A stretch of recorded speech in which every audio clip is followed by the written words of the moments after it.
গরমের সময় যে এরকম বৃষ্টি হবে তা তো আগে বুঝিনি। এই অসময়ের বৃষ্টিতে যে কত ফসল নষ্ট হয়ে গেল, এবার সারাটা বছর কিভাবে কাটাবো তাই ভাবছি। তুমি চিন্তা করো না, খাটের নিচে ট্রাঙ্কের ভেতর আমি কিছু টাকা জমিয়ে রেখেছিলাম, সেগুলো এখন তোমার কাজে আসবে। কত টাকাই বা থাকবে তোমার কাছে? আমি তো ওটুকু টাকা তোমাকে দিই সংসার খরচের জন্য। বেশিরভাগ টাকাই তো বিনোদের পড়াশোনায় খরচ হয়ে যায়। শহরের কলেজে পড়াতে কি আর কম খরচ হয় নাকি? সে তুমি চিন্তা করো না, উপরওয়ালা সব চালিয়ে নেবেন। দেখবে আর কদিন পরেই বিনোদ চাকরি জুটিয়ে নেবে। দাদা কি বাড়ি নাকি? ওই যে গৌরী এসেছে মনে হচ্ছে, বুঝলে। হ্যাঁ দাদা বাড়িতেই আছে, এসো এসো। এই নাও, বিনোদের জন্য এই টাকাটা রাখো। শুনলাম তোমার নাকি সব ফসল নষ্ট হয়ে গেছে, তাই এবার একটু বেশি টাকা দিলাম। তুমি আমাদের বাঁচালে, কি বলে যে তোমাকে ধন্যবাদ জানাবো। তোমরাও তো আমার জন্য কম করনি। আচ্ছা আজ তাহলে আসি। ও ভালো কথা, সামনের মাসে রবির 10 বছরের জন্মদিনটা খুব বড় করে করছি। হালপাড়ে সবাইকে ডেকেছি, তোমরাও কিন্তু এসো। আচ্ছা। ওদের আর কি, বোবা ছেলেটাকে আমার ঘাড়ে চাপিয়ে দিয়েছে। অমন করে বলছো কেন? এত মায়াধারী ছেলেটা বোবা হলে ওর কি দোষ? ওদিকে বিনোদ আবার শহরে যাবে বলছে। এই তো কটা দিন আগে কলেজের পরীক্ষা দিয়ে ফিরলো। শহরে যাবে তো যাক না, শহরে গিয়ে যদি একটা কাজ পেয়ে যায় তাহলে তো ভালোই হয়। আরে চাকরি তো আর মুখের কথা না। শহরে গিয়ে যে থাকবে, কাজ খুঁজবে, তার জন্য তো টাকা লাগে, তাই না? আমার ছেলে একটা মস্ত চাকরি পেলে তোমার সব টাকা শোধ করে দেবে। ওই যে আরেকজন আবার চিৎকার চেঁচামেচি শুরু করে দিয়েছে। গিয়ে দেখো তো তার কি লাগবে। সারাক্ষণ কি এই ভাল লাগে না, মুখে কথা বলতে পারে না।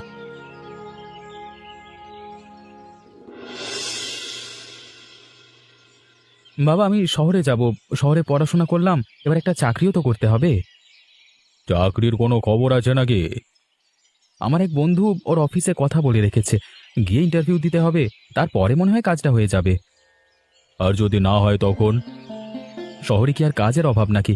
একটা না হলে অন্য কাজ খুঁজে নেব। ঠিক আছে, তুমি যখন ঠিক করে নিয়েছো তাহলে যেও।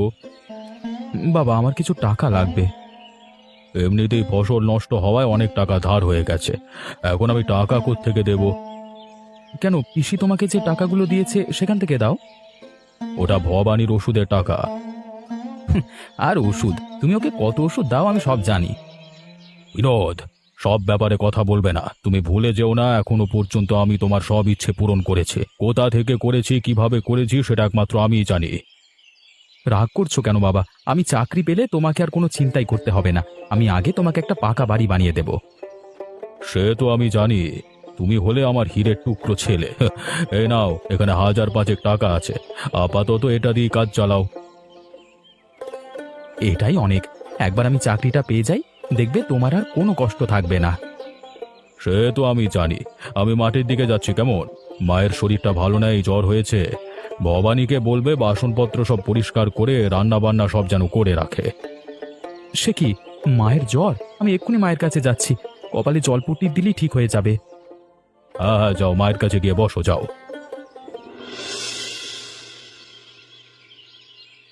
বিনোদ, এসেছিস বাবা? আয় আমার কাছে বস। তুই এবার একটু বিশ্রাম নে ভবানী। সকাল থেকে আমার অনেক সেবা যত্ন করেছিস। মায়ের সামনে বসে বসে কাজের ভালোই তো ফাঁকি দিচ্ছিস। এক্ষুনি সব বাসন পরিষ্কার করে রান্না কর যা। তোরা ছেলেটার সঙ্গে একটু ভালো করে কথা তো বলতে পারিস। ছাড়ো তোর কথা। তুমি শুনেছো আমি শহরে যাচ্ছি? হ্যাঁ, তোর বাবা বলছিল।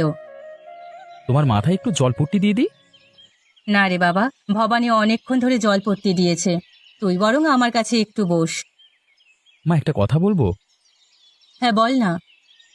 মা, আমার না কিছু টাকার প্রয়োজন। তোমার কাছে কি কিছু টাকা হবে? সে অল্প কিছু আছে। তুই কি বাবার থেকে টাকা চেয়েছিস? হ্যাঁ, বাবা দিয়েছে। শহরে গিয়েই তো আর চাকরি পাবো না। আগে কিছুদিন থাকতে হবে, আর 1 মাস কাজ করবার পর মাইনে পাবো। তার আগে সব দিকটা সামলানোর জন্য টাকা তো লাগবেই, বলো। বন্ধুর কাছে তো আর হাত পাততে পারবো না। আচ্ছা, আমি কাল সকালে তোকে কিছু টাকা দেব। ঠিক আছে, আমি একটু বেরোচ্ছি। হ্যাঁ, ভবানী, কাজ সেরে মায়ের পাশে এসে বসবি। আমি বের হলাম, কেমন? ভাই, কাজটা হয়ে যাবে তো? আরে হ্যাঁ রে, আমি তো চেষ্টা করছি রে বাবা। আচ্ছা, চাকরি পেলে তোর বাবা মাকেও এখানে নিয়ে আসবি তো নাকি? না না, বাবা মা এখানে এসে কি করবে? আর তাছাড়া এই বোবা ভবানী আছে না, ওকে ছেড়ে তো বাবা মা কোথাও যেতে পারে না। হ্যাঁ, এই এক ঝামেলা। এবার চাকরিটা পাই, আমি আর গ্রামে যাবই না, এখানেই থেকে যাব। তাহলে তো ভালোই হয়। আচ্ছা, তুই যে শহরে পড়াশোনার নাম করে টাকা নিতিস, অথচ এখানে পড়াশোনাই করিস নি, সেটা তোর বাড়িতে এখনো কেউ বোঝেনি, তাই না? কি করে বুঝবে? আরে আমার বাড়িতে কেউই তো পড়াশোনা জানে না। আমি যদি পড়াশোনার নাম করে শহরে না আসতাম, তাহলে কি আমার তোর সঙ্গে পরিচয় হতো বল? হ্যাঁ, সেও ঠিক। তবে তোর ইন্টারভিউ এর আগে জাল সার্টিফিকেটগুলো জমা দিতে হবে। তার জন্য তো কিছু মানে 1000 টাকা লাগবে। তুই বানাতে দে না, টাকা পেয়ে যাবি। আচ্ছা, চল চল, এবার রাতে রান্না করি। আবার রান্নার ঝামেলা কেন? আমার কাছে টাকা আছে, এই নে, সামনের দোকান থেকে বিরিয়ানি, চিকেন চাপ আর একটু ঠান্ডা নিয়ে আয়। এত জন্মদিন নাকি রে আজকে? হ্যাঁ, চাকরি পেলে তো রোজ জন্মদিন হবে ভাই। বাড়িতেও তো টাকা পাঠাতে হবে রে, কাকুরও তো বয়স হচ্ছে। ও বাবার ব্যাপার, বাবা বুঝবে। আমি এমনি এমনি শহরে আসবার জেদ ধরেছিলাম নাকি? হ্যাঁ, এর এখানে থেকে নিজের অন্য একটা জমি কিনবো, তারপর বাড়ি করবো। আরে আমারও তো একটা ভবিষ্যৎ আছে নাকি? তাও ঠিক। চল চল, খাবারটা কিনে নিয়ে আসি। তুই জানা, আজকে অনেক হাঁটাহাঁটি হয়েছে আর ইচ্ছে করছে না। ঠিক আছে, ঠিক আছে, ঠিক আছে।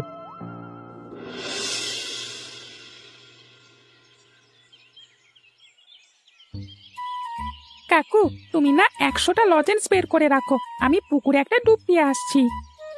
এই পুকুরে নামিস না, অনেক জল আছে। তোর মা জানতে পারলে কিন্তু আবার বকা দেবে। আজকে আমার জন্মদিন না, আজকে কিছু বলবে না। ও, সেই জন্য এত লজেন্স নিচ্ছিস? ঠিক আছে, যা, আমি বের করে রাখছি। কি ব্যাপার, ছেলেটা তো এখনো এলো না, মনে হয় লজেন্সের কথা ভুলিয়ে গেছে।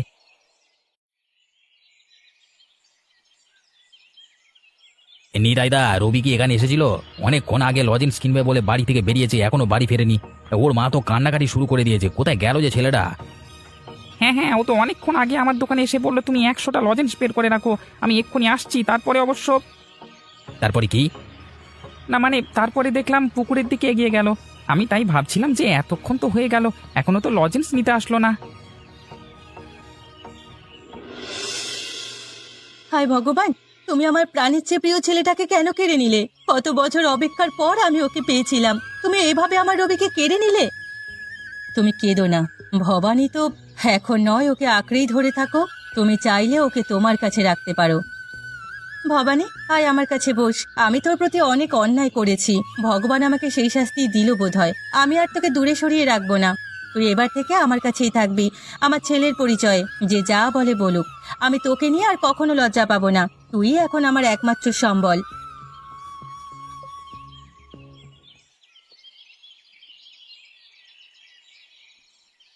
তোমার কি কোনো কাণ্ডজ্ঞান নাই নাকি? হ্যাঁ, কাজলকে কি বলছিলে? বলছিলাম ভবানীকে নিজের কাছে রাখতে কেন? আমি কি এটা বলে কোনো ভুল করলাম? তুমি জানো না ভবানীকে নিয়ে গেলে আমাদের কত সমস্যা হবে? এখন আগে কাজলের কথা ভাবতে হবে। আমাদের কাছে তো বিনোদ আছে, আর বিনোদ তো শহরে গেছে। কদিন পর থেকে নিশ্চয়ই আমাদের কাছে টাকা পয়সা পাঠাবে, তখন তো আর আমাদের কোনো সমস্যাই থাকবে না। তাছাড়া ছেলেটা এত বছর পর নিজের বাবা মার ভালোবাসা পাবে, এটাই বা কম কি? তারপর যখন জানতে পারবে ওর দেওয়া টাকাগুলো দিয়ে আমরা কি করি তখন? অবশ্য ভবানী তো কিছু বলতেই পারবে না, কিন্তু এরপর তো আর টাকাগুলো পাবো না। হাতের লোক কি পায়ে ঠেলে দিলে তুমি? উফ, সারা জীবন তো শুধু টাকা টাকা করে গেলে, একটু ভবানীর কথাটাও তো ভাবো। ও বেচারা ছোট থেকে তো কম কষ্ট করেনি, এমনকি তুমি ঠিক মতো চিকিৎসা পর্যন্ত করাওনি। সত্যি কিন্তু বেশি দিন চাপা থাকে না। তুমি তো সেটাই চাও যাতে আমি জেলে যাই, তাই না? আমি সে কথা বলিনি, আমি শুধু চাই ভবানী এবার একটু শান্তিতে থাকুক। ভবানী, তুই আমাদের ক্ষমা করে দিস বাবা। আমি সারা জীবন তোকে আগলে রাখবো। তোর মামা মামির কথা মনে পড়লে বলবি, আমরা দুজন মিলে ও বাড়ি থেকে ঘুরে আসবো। ওটাও যেমন তোর বাড়ি, এটাও তেমন তোর বাড়ি। আচ্ছা, এবার ওষুধটা খেয়ে নে। ওষুধটা খেয়ে নে বাবা। ও ওষুধ খেতে চাইছে না কেন? কি জানি, কিছুই তো বুঝতে পারছি না। ওর তো প্রতিদিন ওষুধ খাওয়ার কথা, কিন্তু ওষুধ থেকে মুখ ফিরিয়ে নিচ্ছে কেন? ভবানী, তুই কি আমাদের কাছে থাকতে চাস না? আমরা কি এতটাই খারাপ? আমার মনে হয় ও অন্য কিছু বোঝাতে চাইছে। এ কি, ওর তো ভীষণ জ্বর। চলো তো ওকে একবার ডাক্তারের কাছে নিয়ে যাই। হ্যাঁ, সেটাই বরং ভালো হবে।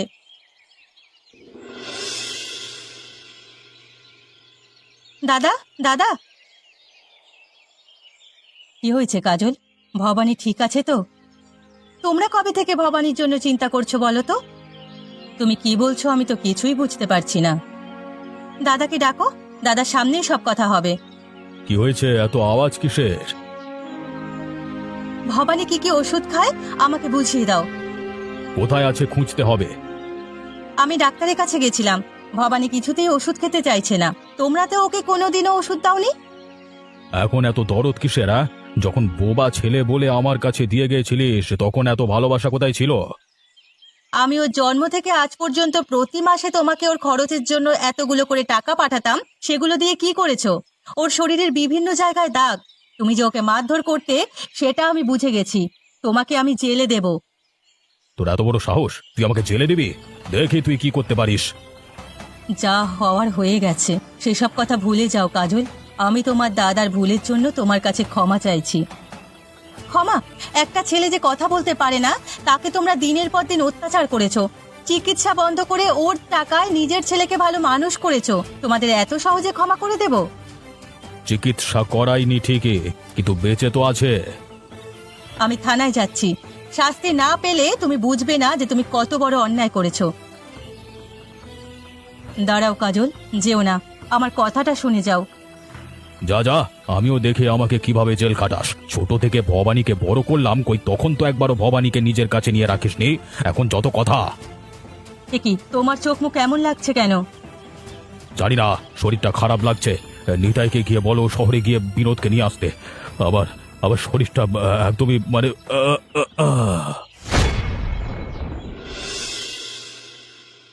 এ কি নিতাই কাকা, তুমি এখানে কেন? গ্রামে কত কি ঘটে গেছে তুই জানিস? সেই যে শহরে এসেছিস, একবারও তো গ্রামে যাসনি। রবি মারা গেছে, ভবানী ওর মায়ের কাছে ফিরে গেছে, তোর বাবা খুব অসুস্থ। আরে তাড়াতাড়ি ব্যাগপত্র গুছিয়ে আমার সঙ্গে চল। চল মানে? কোথায় যাব? গ্রামে।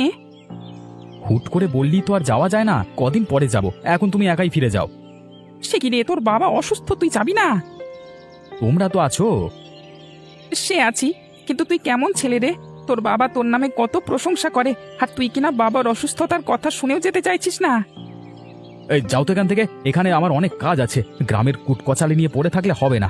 আর তাছাড়া বাবা কত ভালো আমার জানা আছে। হ্যাঁ, পিসির থেকে টাকা নিয়ে ভবানীকে মারধর করতো, আমি কি কিছু জানি না নাকি? তাহলে তুই আমার সঙ্গে যাবি না, তাই তো? না না, যাবো না, তুমি একাই চলে যাও। আমার যখন সময় হবে আমি ঘুরে আসবো, যাও। কে রে লোকটা? আমাদের গ্রামের এক দোকানদার। কাকু অসুস্থ, তুই যাবি না? না না, পরে যাব। আরে বুঝিস না, এখন গেলে সব খরচ আমাকেই নিতে হবে, বুঝলি? সবেমাত্র কিছু টাকা জমিয়েছি। হ্যাঁ, তার উপর আমার ঘর ভাড়াও তো বাকি। তুই আমার থেকে ঘর ভাড়া নিবি? হ্যাঁ, কেন নেব না? কিন্তু তুই তো বলেছিলিস তোর ভাড়া লাগবে না। সে তো তখন তোর কাছে টাকা ছিল না, তাই।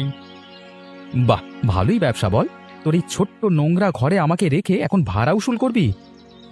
শোন, এখানে না ঘর পড়ে থাকে না, বুঝলি তো, সে যতই ছোট হোক।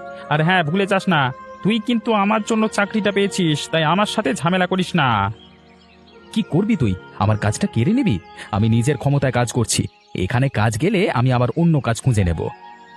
তোর এই জাল সার্টিফিকেট ধরা পড়ে গেলে না তোর জেল হয়ে যাবে, আমার সাথে পাঙ্গা নিস না।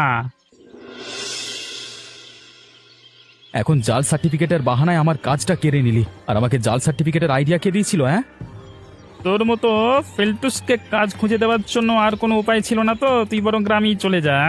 আরে এখানে তো চালাকি কাজে আসবে না। তোকে আমি দেখে নেব। কি করবি, মারবি? তোর জন্য আমার কাজটা চলে গেল, এর বদলা আমি নেবই। তোর মতো অকৃতজ্ঞদের সাহায্য করাই উচিত না রে গাধা। আমি অকৃতজ্ঞ? আমি তোর ওই ঘরে জবে থেকে থাকা শুরু করেছি, বেশিরভাগ দিনই তো তুই আমার ঘরেই খেয়েছিস। আমি কি তোর কাছ থেকে টাকা চেয়েছি? শোন, এবার আর একটা কথাও বললে না আমার হাত উঠে যাবে, বলে দিলাম। মার না, মার। আমাকে এবার কিছুদিনের জন্য গ্রামে যেতে হবে। এখানে থাকলে সমস্যা হয়ে যাবে, বাবরে। উফ। এখন একটু ভালো লাগছে? বিনোদ কোথায়? বিনোদ এসেছে? ও মনে হয় এই গ্রামে আর আসবে না, শহরে গিয়ে আমাদের ভুলে গেছে। না না, আমার বিনোদ এমন নয়। ওকে কেউ আমার অসুস্থতার কথা জানায়নি, নইলে ও ছুটে আসতো। নিতাই গেছিল, বিনোদ নিতাইকে অপমান করে তাড়িয়ে দিয়েছে। কাজল আর ভবানী একবারও আমার খোঁজ নিতে এসেছিল? তুমি হাসপাতালে আসার পর থেকে তো ভবানী এখানেই রয়েছে। কালও তোমাকে রক্ত না দিলে তোমার জ্ঞান হয়তো আজ ফিরতো না। আমি আমার ভুল বুঝতে পেরেছি। আমি ভবানীর কাছে ক্ষমা চাইতে চাই। ওকে আমার কাছে ডাকো। আয় ভবানী, আয় আমার কাছে বস রে। এতদিন আমি তোর উপর অনেক অত্যাচার করেছি, তুই আমাকে ক্ষমা করে দে। আমি নিজের ভুল বুঝতে পেরেছি রে।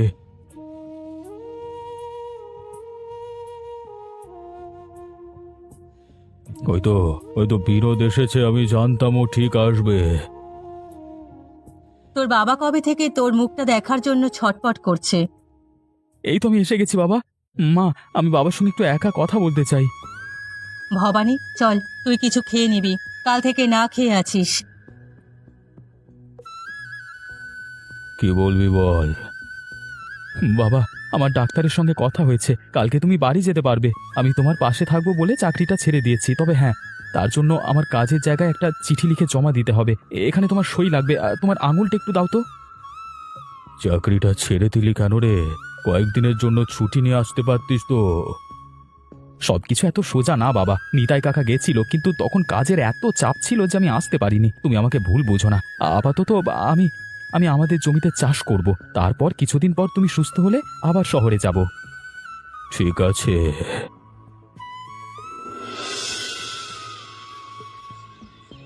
কতদিন পর খাল পাড়ে আবার অতিথি ভোজ হচ্ছে। পাত্রীপক্ষ কখন আসবে? এই তো আর একটু পরে। ততক্ষণে তোমরা খেয়ে নাও। ভবানী, এই নে, তুই মাছের বড় পিসটা নে। তোর না ইলিশ মাছ খুব পছন্দ। ও বাবা, বোবার তো শখ কম নয়। মাছের বড় পিসটা খাবে? বাবা, আগে তো মাছের বড় পিসটা তুমি আমাকে দিতে।